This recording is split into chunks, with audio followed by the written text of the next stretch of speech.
भारतीय संस्कृति में यज्ञ, योग एवं आयुर्वेद जैसी अमूल्य विद्याएं हैं, जिसका मूल है वेद। इतिहास की ओर दृष्टि डालें तो भगवान राम, भगवान कृष्ण से लेकर राजा महाराजाओं, ग्रामवासियों व अरण्यवासी ऋषियों की कुटियों तक नित्य व नैमित्तिक यज्ञों का प्रचलन देखने को मिलता है। अब ये जो 3 रूपों में हम आहार लेते हैं, उससे एनर्जी लेते हैं और उससे हम दिन भर चलते हैं। अब ये जो 3 रूपों में हम आहार लेते हैं, उसमें 24 घंटे में सबसे ज्यादा आहार 3 में से कौन सा लेते हैं?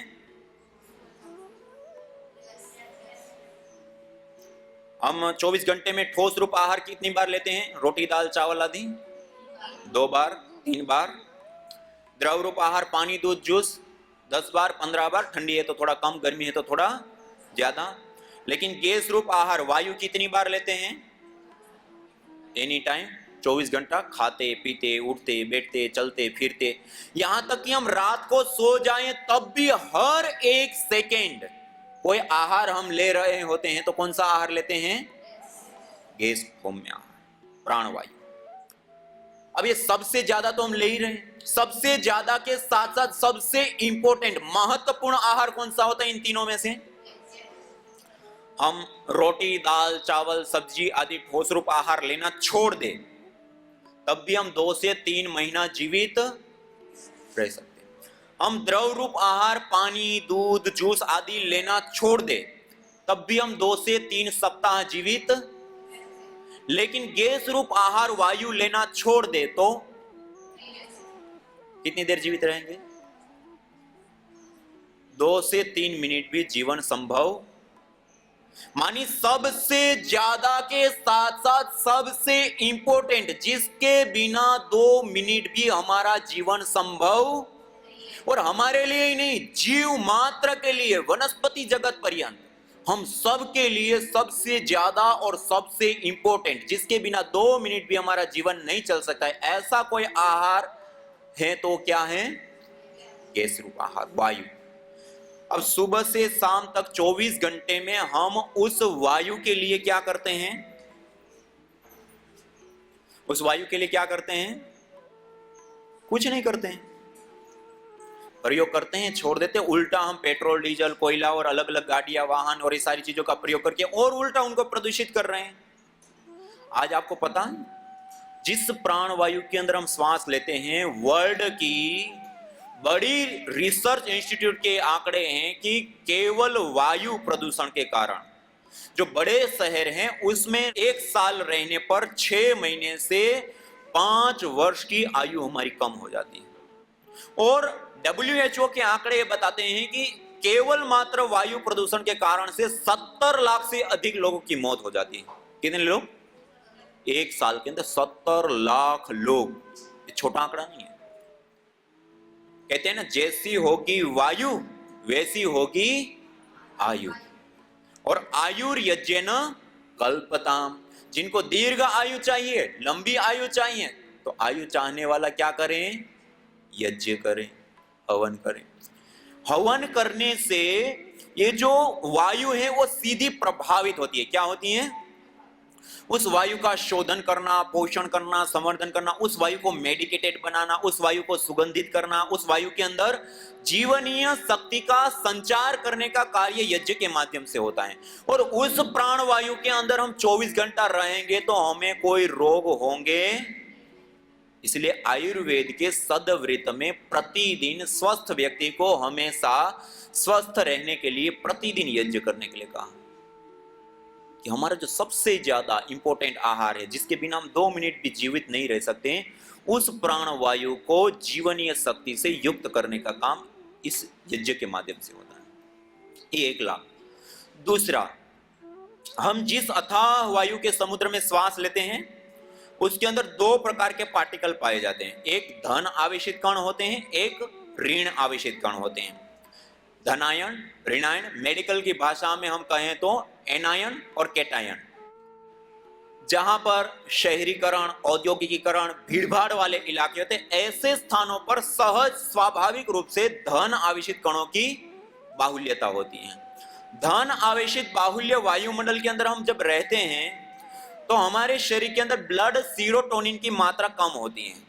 ब्लड सीरोटोनिन की मात्रा कम होने से हमारी पूरी बॉडी एसिडिक होती है, अम्लीय। कैसी होती है?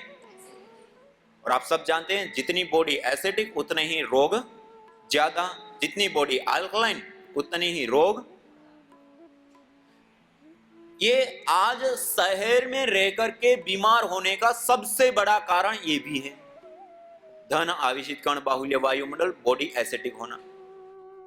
दूसरे कण होते हैं ऋण आवेशित कण। वो स्वाभाविक रूप से जहां पर बहुत घने जंगल हो, नदी, झरने, तालाब, पहाड़ी क्षेत्र, समुद्र के तट, ऐसे स्थानों पर ऋण आवेशित कणों की बाहुल्यता स्वाभाविक रूप से पाई जाती है।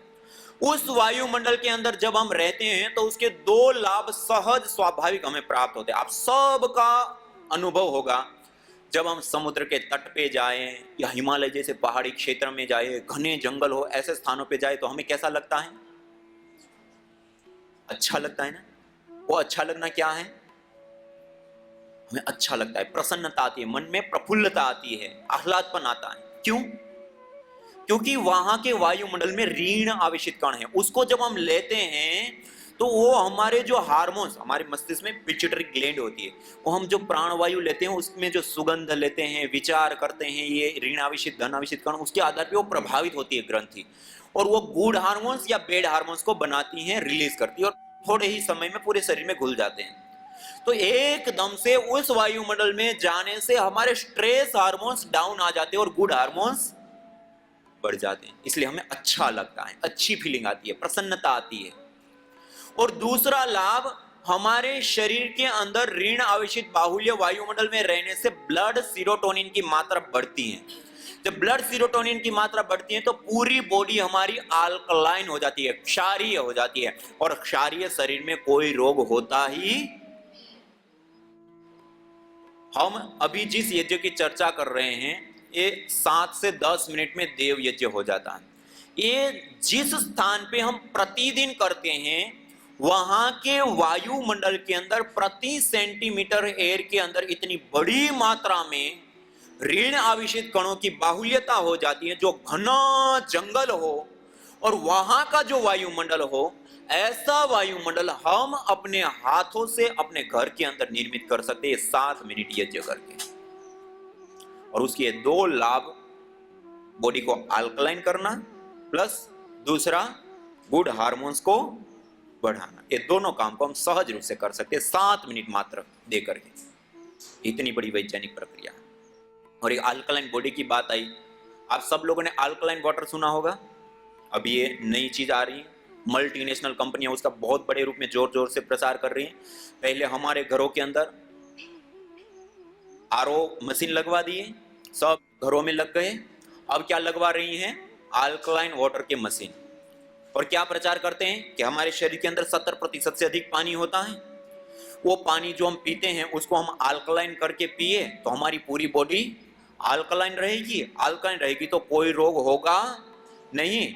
और उसके कुछ बीमारियों के नाम गिना देते, घुटनों में दर्द नहीं होगा, कमर में दर्द नहीं होगा, सर्वाइकल स्पॉन्डिलाइटिस नहीं होगा, एसिडिटी की प्रॉब्लम नहीं होगा, कॉन्स्टिपेशन कब्ज नहीं होगा, चमड़ी में झुर्रियां नहीं पड़ेगी, फोड़े फुंसियां नहीं निकले, फलाना ढिनका, ऐसे 8, 10, 15 रोग दिखाने। और व्यक्ति को ऐसे प्रेरित कर देते हैं, और व्यक्ति को ऐसा लगता है कि छोटी सी 3-3.5 लाख रुपए की मशीन आती है, और वैसे 1 लीटर पानी ले तो 80 से 100 रुपए लीटर पानी आता है। तो व्यक्ति को ऐसा लगता है चलो एक मशीन 3-3.5 लाख एक लगा ले, पूरे परिवार का आरोग्य अच्छा रहेगा, बीमार होते तो वैसे ही हॉस्पिटल में इतना खर्च।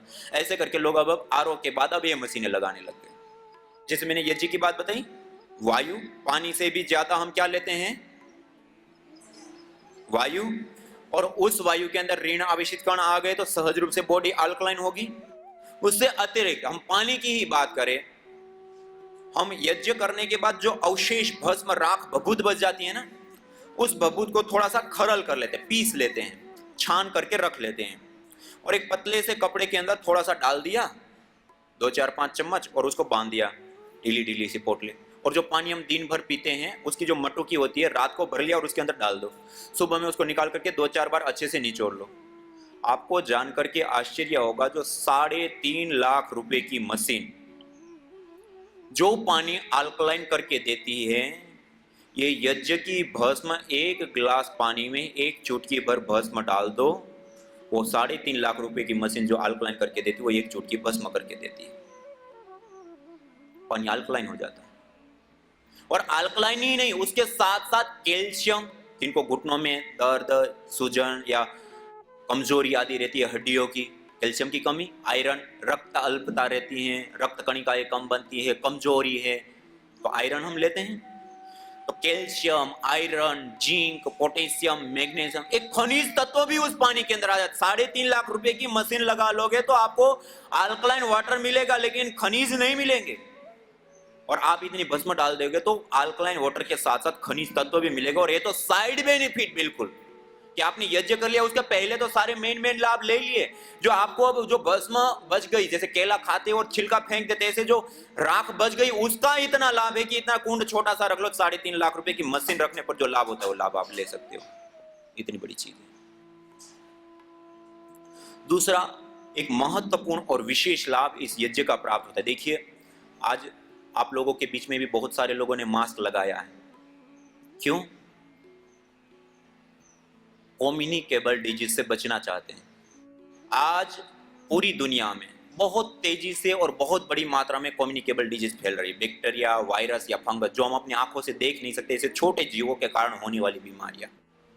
आपको जानकर के आश्चर्य होगा, पूरी दुनिया में केवल मात्र कम्युनिकेबल डिजीज, बैक्टीरिया, वायरस और फंगस जनित जो बीमारियां होती हैं, वो बीमारियां होने के बाद जो हम दवाइयां लेते, पूरे भारतवर्ष में हम जितने का अन्न नहीं खा जाते हैं, उससे भी ज्यादा रुपए की पूरी दुनिया में हम दवाइयां खाते हैं। और उसके बावजूद 1.25 करोड़ लोग केवल मात्र बैक्टीरिया, वायरस, फंगस जनित बीमारियों से मर जाते हैं। हजारों करोड़ रुपए की दवाइयां खाने के बावजूद 1.25 करोड़ लोग, ये छोटा आंकड़ा नहीं है।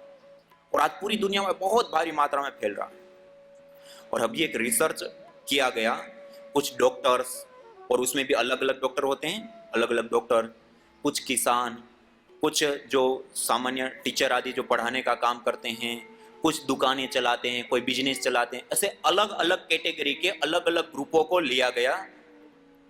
और उनके जो मोबाइल होते हैं ना, वो मोबाइल को स्वाइप करके और उसका लिया गया और उसको लेबोरेटरी के अंदर टेस्ट करके देखा गया कि कितने बैक्टीरिया और कौन कौन से पाए जाते हैं। आपको जानकर के आश्चर्य होगा, हमारे घर के अंदर टॉयलेट सीट होती है ना, उस टॉयलेट सीट के ऊपर भी जितनी बड़ी मात्रा में और खतरनाक जानलेवा बैक्टीरिया नहीं होते हैं, उससे भी कई गुना ज्यादा बैक्टीरिया हमारे मोबाइल कवर और मोबाइल के ऊपर पाए गए। हम दिन में कितनी बार मोबाइल को छूते हैं? एक भी व्यक्ति बता सकते हैं? हर चीज को छुए, उसको छुए, हर चीज को छुए, उसको छुए, हर चीज को छुए, उसको छुए। और सफाई कितनी बार करते हैं? दुनिया का सबसे बड़ा साधन कम्युनिकेबल डिजीज को फैलाने का आज मोबाइल है। इसी प्रकार हम सार्वजनिक स्थानों पर जो सीढ़ी चढ़ते उतरते ग्रिल होती है, हर व्यक्ति बिना कुछ उससे तुरंत हाथ लगाता है। हर व्यक्ति आता है, हाथ लगाता है, हर व्यक्ति आता, हाथ लगाता है। सार्वजनिक जगहों पर दरवाजे होते हैं, उसके हैंडल को हर व्यक्ति हाथ लगाता है। ये पर्दे लगे होते, क्या हम हर रोज सफाई करते हैं? ये सोफे लगे होते, क्या हर रोज सफाई करते हैं? ऐसी कितनी सारी हमारी जीवनचर्या में चीजें हैं जो ये कम्युनिकेबल डिजीज को भारी मात्रा में फैला रहे हैं। और 1.25 करोड़ लोगों का जीवन चला जाता है, छोटे आंकड़े नहीं। आपको जानकर के आश्चर्य होगा, हम अभी जिस यज्ञ की चर्चा करते हैं, ये यज्ञ करने पर जो धूम्र उठता है, उसको हमने केमिस्ट्री लैब में GC-MS gas chromatography mass spectroscopy किया, और उसमें जो एनालाइज करके डाटा सामने आया, उसके अंदर भारी मात्रा में माइक्रोबायल एक्टिविटी देने वाले कंपोनेंट्स पाए गए। उसके बाद हमने माइक्रोबायोलॉजी लैब के अंदर कुछ अलग अलग प्रकार के बैक्टीरिया, वायरस, फंगस जिससे हम प्रभावित होते हैं, बीमार हो जाते हैं और 70 लाख से अधिक लोगों की मौत हो जाती है, उसके लिए जो कारणभूत बैक्टीरिया, वायरस, फंगस जो छोटे छोटे जीव होते हैं, उसको लिए गए। 5 मिनट मात्र इस यज्ञ के धूम्र को उसके ऊपर दिया गया। कितनी देर? 65% से 96% बैक्टीरिया, वायरस, फंगस आदि नष्ट हो गए 5 मिनट के यज्ञ से। और उसके बाद हमने कई सारी और रिसर्च स्टडियाँ की, और जो ऐसे स्थान होते हैं जहाँ गेस्ट हाउस, जहाँ लोग आते हैं, ठहरते हैं, चले जाते हैं और इन्फेक्शन फैलने के सबसे बड़े स्थान बन गए, ऐसे स्थानों पर इस कोरोना काल में विशेष रूप से परीक्षण किए गए। और भी अलग अलग बहुत सारी chemistry lab, microbiology lab, practically और ऐसे अलग अलग बहुत सारी रिसर्च है नैनो टेक्नोलॉजी के ऊपर काम करके, और सारा एक रिसर्च पेपर के रूप में प्रस्तुत किया गया। और जब हम एविडेंस बेस्ड मेडिसिन का निर्माण करते हैं और जो इंटरनेशनल जिन जर्नलों के अंदर हम रिसर्च पेपरों को पब्लिकेशन के लिए भेजते हैं एविडेंस बेस्ड मेडिसिन के लिए, उसके अंदर हमने अमेरिका की एक बड़ी संस्थान के अंदर भेजा। आपको जानकर के आश्चर्य होगा और अपनी संस्कृति के प्रति गर्व होगा। 2-2.5 महीने पहले वो रिसर्च पेपर अमेरिका के एक हाई इंपैक्ट फैक्टर वाले जर्नल के अंदर वो पब्लिश हुआ, और उन्होंने कहा कि यदि ये पद्धति 7 मिनट की यदि लोगों को सिखा दी जाए और लोग अपने घर के अंदर कर ले, तो हम 2.25 करोड़ लोगों का जीवन बचा सकते और हजारों करोड़ रुपए का खर्च बचा सकते। इतनी बड़ी चीज, दिखने में छोटी चीज है, परिणाम में बहुत बड़ी चीज है। उसके साथ साथ नासा के एक अंतरिक्ष वैज्ञानिक डॉक्टर ओम प्रकाश पांडे और इलाहाबाद यूनिवर्सिटी के कुछ साइंटिस्ट और भी कई सारे लोगों ने कई सारी रिसर्च की, अनुसंधान किए, और एक विशेष बात उन्होंने बताई कि हवन करने पर एथिलीन ऑक्साइड, प्रोपेलिन ऑक्साइड आदि महत्वपूर्ण कुछ गैसों का उत्सर्जन होता है। वो गैसें जब वायु के अंदर आती हैं, तो वायु के अंदर पहले से ही बहुत सारी गैसें हैं, बहुत सारी गैसों के समुदाय को हम क्या कहते हैं? वायु। अब ये जो वायु है उसके अंदर आज हमने पेट्रोल, डीजल, कोयला ये भारी मात्रा में जला रहे हैं, उससे SOx, NOx, CFC आदि का बहुत उत्सर्जन हो रहा है। जो मैंने कहा ना, WHO कहता है 70 लाख से अधिक लोग मर जाते हैं। उसके लिए सबसे बड़ा कारणभूत पोल्यूटेंट गैस में, हार्मफुल गैस में कोई आता है तो SOx, NOx, CFC। आपको जानकर के आश्चर्य होगा, ये हवन करने पर जो एथिलीन ऑक्साइड, प्रोपिलीन ऑक्साइड आदि गैसें बनती है, वो जब उत्सर्जित होकर के वायु के अंदर आती हैं, तो एक फोटोकेमिकल प्रोसेस चलता है। आप सब लोगों ने फोटोसिंथेसिस प्रक्रिया पढ़ा होगा, सुना होगा। क्लोरोफिल, पत्तों का जो हरापन, उसके ऊपर जब सूर्य की किरणें पड़ती हैं तो वायुमंडल के अंदर जो कार्बन डाइऑक्साइड के बॉन्ड CO2, उसका बॉन्ड टूटता है, कार्बन अलग हो गई, ऑक्सीजन अलग हो गई, कार्बन को अपना आहार बना लिया, ऑक्सीजन अलग हो गया। सामान्य रूप से हम क्या कहते हैं? पेड़ पौधे क्या देते हैं? ऑक्सीजन। पेड़ पौधे कोई ऑक्सीजन नहीं देते, वो कोई उत्सर्जन नहीं करते। वायु के अंदर जो पहले से ही बॉन्ड के रूप में उसको तोड़ करके कार्बन को आहार बना लिया तो वो अलग हो गई। इसको कहते हैं फोटोसिंथेसिस प्रक्रिया। ऐसी दूसरी प्रोसेस होती है फोटोकेमिकल प्रोसेस। गैस आपस में मिलने पर, निश्चित टेम्परेचर मिलने पर उसके बॉन्ड टूटते हैं, बनते हैं, टूटते हैं, बनते हैं। जिस वायु को हम नहीं देख पा रहे हैं, इस वायु के अंदर ये सूर्य की उपस्थिति में आमूलचूल परिवर्तन निरंतर चल रहे होते हैं, जिसके परिणाम स्वरूप, जिनको हम हानिकारक गैसें कहते हैं, पोल्यूटेंट गैसें कहते हैं, हार्मफुल गैसें कहते हैं, टॉक्सिक गैसें कहते हैं, जिसके कारण से 70 लाख से अधिक लोगों की जान चली जाती है। यज्ञ करने पर वो गैसें भी न्यूट्रलाइज हो जाती है, खत्म हो जाती है, दूर हो जाती है, चाहे इंडोर पोल्यूशन चाहे आउटडोर पोल्यूशन, दोनों में। Doctor Mamta Saxena ji central pollution government board CPCB में उन्होंने कई परीक्षण करके और रिसर्च पेपर पब्लिश किया कि आउटडोर एयर पोल्यूशन यज्ञ करने से दूर होता है। और डॉक्टर ओम प्रकाश पांडे, जो मैं कह रहा हूं, नासा में अंतरिक्ष वैज्ञानिक के रूप में कार्य कर रहे हैं, उन्होंने कई परीक्षण करके ये रिसर्च डाटा शेयर किया कि बड़ा यज्ञ, एक बार जो बड़ा यज्ञ किया जाता है तो 100 यार्ड क्षेत्र, 100 मीटर का जो अराउंड क्षेत्र होता है, उतनी वायु के अंदर आने वाले एक सप्ताह पर्यंत भी यदि पोल्यूटेंट हार्मफुल गैसें आती हैं तो उसको भी वो न्यूट्रलाइज करने की सामर्थ्य रखता है।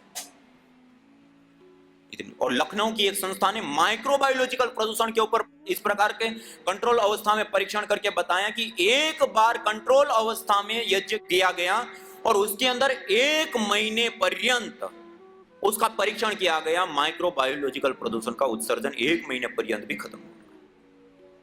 एक छोटी सी प्रक्रिया इतने बड़े परिणाम देता है, हानिकारक। और आप सब लोगों को विदित होगा, भोपाल में, मध्य प्रदेश के भोपाल में एक बार गैस त्रासदी हुई थी।